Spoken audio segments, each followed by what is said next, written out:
guys, welcome back to my channel. My name is Samantha if you are new here, and today I'm going to be talking about my opinion on how to talk to your loneliness or aloneness. So I feel like this video would be really beneficial for people that struggle with depression or isolation or feeling really disconnected from other people. And I wanted to share my experience along my journey because I am someone who has struggled with loneliness and feeling really disconnected from other people, and I'm sure that thousands, even millions of other people really struggle with this, just in different forms. So along my journey, I have struggled with different addictions, which I also feel is very a symptom of loneliness or feeling separate, because addiction in a nutshell is basically wanting to not only cope but connect with something, and I feel like that's the fundamental of all human needs, is to connect and feel a sense of belonging with other people. So when you don't feel understood or you feel misunderstood, you naturally isolate or keep people at a distance as a way to protect yourself. So if we were to kind of throw out this concept that isolation or loneliness is kind of like this abstract concept, and really view it as more as a person or a friend, and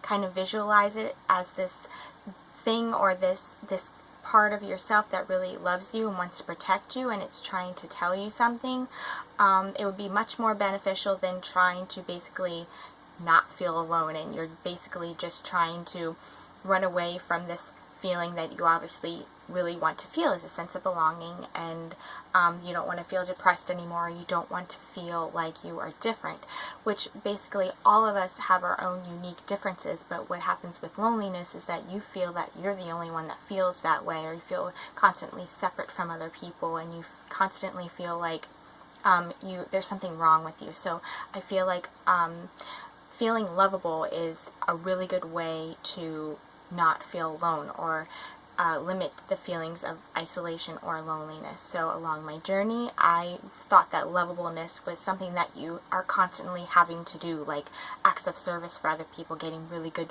grades, looking a certain way, being thin. Lovableness and feeling and being lovable has less to do with what you are doing and who you are as a person. So this has less to do with I do acts of kindness. It's more of I really care about the well-being of the universe. I really care about the well-being of the animals. I really care about, you know, animals that are being slaughtered. I really it's more of a what someone that was in a relationship with me, or a friend that is a friend with me, what would they benefit from being in a relationship with me, or a friendship, or what do I have to offer that has nothing to do with my work or my status or my the way that I look or my weight, or what kind of job that I have. It's more to do with how can another person benefit from my presence, is basically what lovableness to me is, and it's something that can be never taken away. So a lot of times when people have an identity crisis, or they try to find their identity in something or someone else, it usually means that they don't feel lovable. So I encourage writing down affirmations or things about yourself that you find really attractive or lovable. And this could include, like I said before, caring. What do you care about naturally? Something that comes really authentic in general. Like I enjoy my creative mind, or my artistic, or thinking outside the box, or I'm a really good writer, I really give great ideas, something that doesn't have to do with the applause of other people, who you are naturally. And this will come with time if you're not used to giving yourself compliments.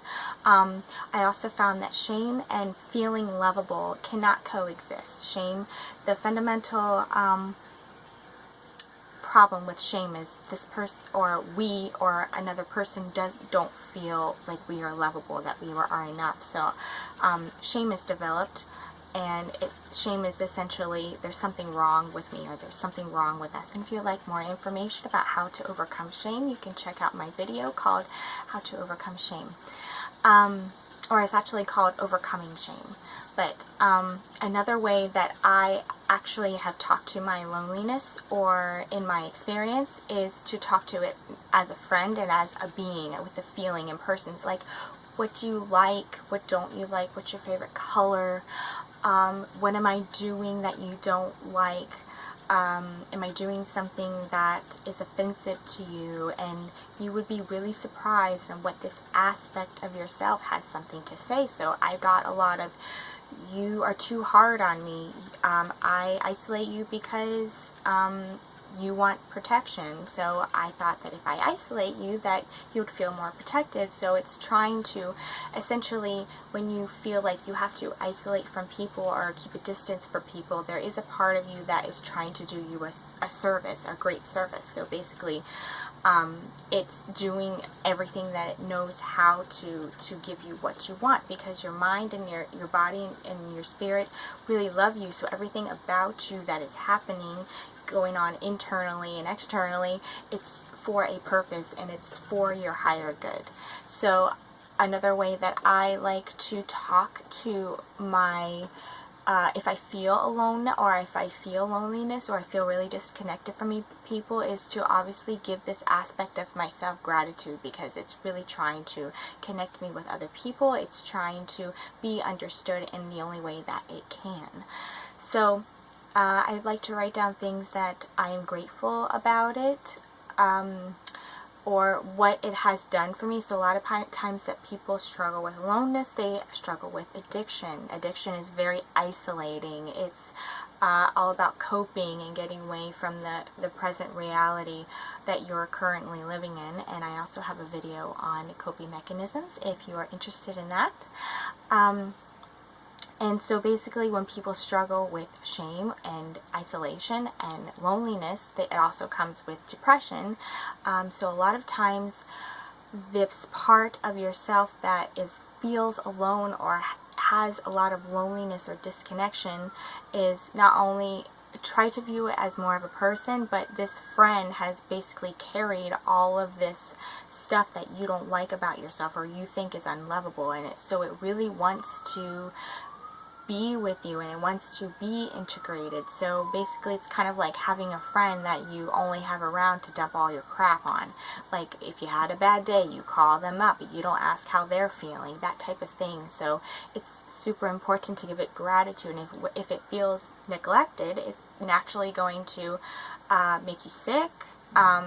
Depression, a lot of physical symptoms, like you might have IBS or multiple sclerosis or fibromyalgia, because this is a way for your shame and your kind of like your isolation or your disconnection part of yourself to be like, hey, I really want you to be with me, and not necessarily just use me to dump all your crap that you don't like about yourself. So it really wants to be integrated. It really wants to be a part of you, so that it doesn't have to feel so disconnected. And I feel like this video could be super beneficial, because I see a lot of people with a lot of health problems, people struggling with cancer, a lot of depression that I feel, especially in the current state that I live in. A lot of people are very depressed and they feel really isolated. In the current city that I live in, people aren't very nice, and I really try to have a lot of compassion for these people, because there is a lot of parts of themselves that are in pain. So I feel like if people that struggle with aloneness and feeling lonely and struggle with addiction, this is kind of the fundamental basis of what's going on, and you'll be surprised at what this part of yourself really has to say.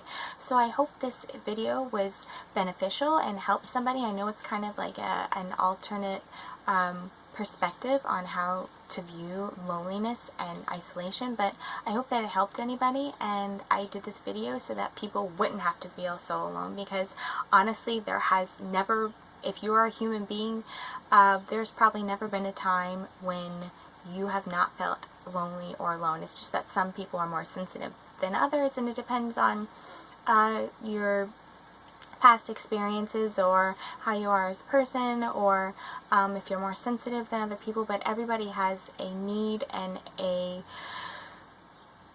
basically a right to feel belonging with other people. So thank you so much for watching, and if you like this video, I would love to hear it. Thank you so much, and I will see you on my next video. Have a wonderful day, guys.